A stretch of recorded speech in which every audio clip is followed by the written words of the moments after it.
Heroes and Legends, Generations 4, The Holy War, Episode 6. A large elder builder on fight was occurring, and each side was giving it their all. Men were fighting each other, blasting with blasters, cannons, airships, tanks, dogfights, all happening. It was a large plateau, a plain as it were, a once proud river now dried up by years of fighting, a perfect place for a large-scale battle, as the hated hatred between the Builderon and elders ran deep for generations. This was going to be a long and bloody battle. But, however, in the midst of the chaos of this battle, a sad woman stood on top of a nearby hill. She then stretched forth her arms to the heavens, and suddenly a mighty and powerful force shield surrounded the entire battlefield. No missile, no cannon, no plane, nothing could get by it. Planes unknowingly crashed into the barrier and were instantly destroyed. Missiles went by it and they blew up. Soon, everyone on the battlefield stopped fighting as they were surrounded. Now knowing that this force shield was not from either one of their sides. And then suddenly, the mastermind revealed herself to be Catherine. Her powers had grown to unimaginable levels, and now she was merely a tool for Narkuvi's war. And then the officer, the sun insurance, Seti, appeared within the force shield.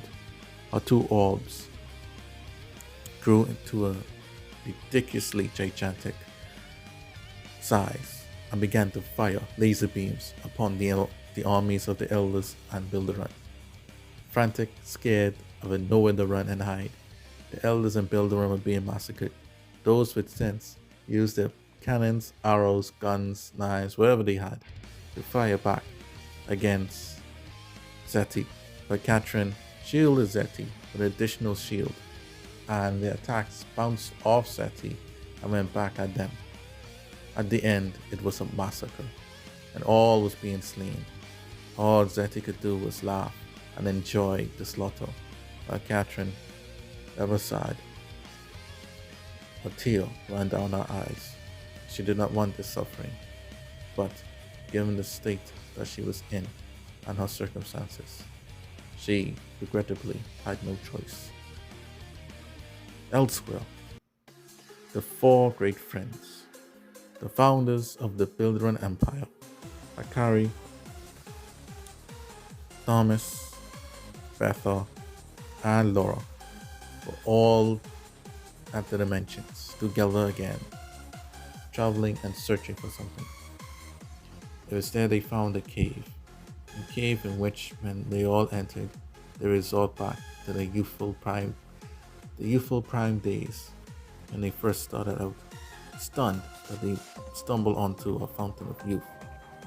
Bethel was very happy and excited. She was a cheerful girl and the glue that kept the four friends together. They laughed and played in the water for a while. They shared drinks, remembering the good old days, even remembering the time they were friends with the Androsica leaders and the LaFleurs, and reminiscing on the good days. Beth vowed that she would use her strength and might to end this war, and so they could return back here to that place and share a drink and have permanent fun and really get wasted, as they will not have to worry about a war hovering over their heads. Akari agreed. She vowed for vengeance against the elders and Nakuvi for what they've done to her, and vowed that all that opposed Bilderant would be destroyed. Thomas cautioned Akari, his wife, to be careful, and Laura told Beffa not to be so brash and hasty, that they would not be so easily done, for the enemies they faced were more powerful than any other force they had faced in the past. But still, these four friends had hope. After leaving that place, they returned back to the natural ages, but they were still very strong and agile and ready for battle. Sakari had gotten word from her spies that Catherine and her forces were resting nearby in a secret hideout. Sakari then knew that Catherine must die. The key to destroying the Irishans would be destroying one of their greatest assets. And so Akari led her four friends to sneak into the space and to ambush the unsuspecting enemy. He broke into the bar, had a drink, and mingled with the Irishan soldiers. One of them, however, noticed the big broad that Beffa had on her back and asked why she has a big weapon like that. Upon inspection,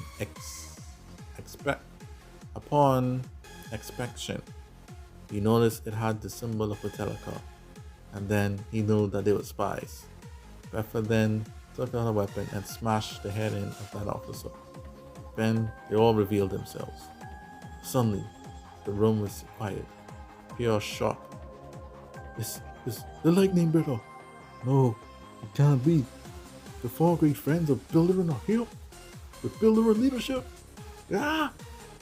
They would try to flee, but Thomas used his lightning to shut the doors. Laura then took out her sword, moved her sword quickly, and slay the enemies. For she was the greatest swordsman in all the universe. Akari then powered up her lightning, and the whole area was consumed in a violent thunderstorm. They burst through the Irishian defenses to find Catherine, who was stunned that Akari was there. Akari then powered up full lightning regalia, a full elemental primal state, and said, "At long last I found you. You're going to die, Catherine. And when you're dead, I'll be one step closer to achieving my vengeance." Catherine had no choice but to fight, so she used her blast and her shields to push back the four great friends. Thomas used his spear to block all of Catherine's attacks. Beffa and Laura tried to lay distraction as Catherine was trying her best to deflect the attacks of these powerful primes. While all the while, Akari was charging up and gained stronger and stronger by the minute. Catherine had gone aware of this and started to drain the power of Akari like last time. But however, she needed concentration to do this. But because Beffa and Laura and Thomas were attacking her, she could not concentrate.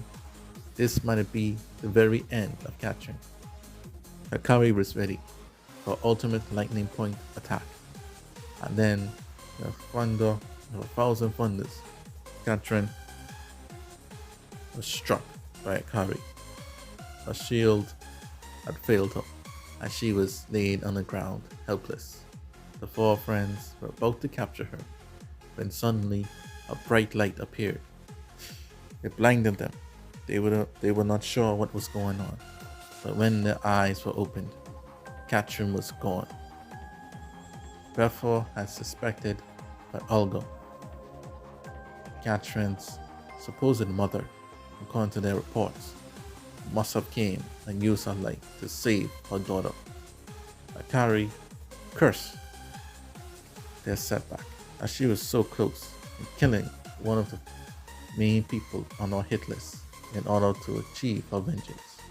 Still, this was a victory for them, and so the four friends retired back to their headquarters, where they would go and command the individual armies to prepare for the next attack. Elsewhere, Nabarka was also gaining influence and raising up more insurance forces to join their fight against the other three kingdoms. He summoned his friend from the New World, Insurance, to fight alongside him. This friend was the leader of the New World, a hard-headed woman named Pamela Nu. She was strong and a worthy warrior. However, she hardly followed orders, and the only reason she agreed to even fight with the insurance was because of her old friendship with her. Ace Nabaka, seeing that this new officer was from his master and they faced a very important battle, he decided that now was the time to prove himself, that he was a capable warrior and worthy to be numbered among the great warriors of this age. And so the battle against the larger Batalkan forces would be the perfect battle. Going forward, he launched his attack against the Bilderan Silver forces. As Palmer Nu was struggling, he saw his chance to rescue her, and they began his counterattack against the Silver Army, led by the leader of the Silver Army herself, Francine Abaku, along with her forces Edward L., Sia, and Grand A.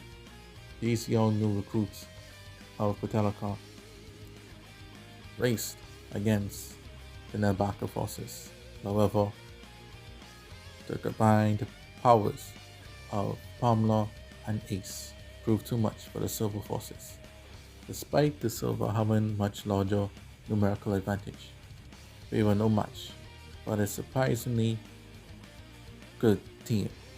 So Francine decided to regroup and to fight another day. With that, the Insurance had won a decisive victory against the Silver, and Pamela was greatly impressed by Ace. And Heron was also impressed by his warrior. Ace was well pleased and began to smile and blush a little bit, as he might have overdone things, but still, he got the job done.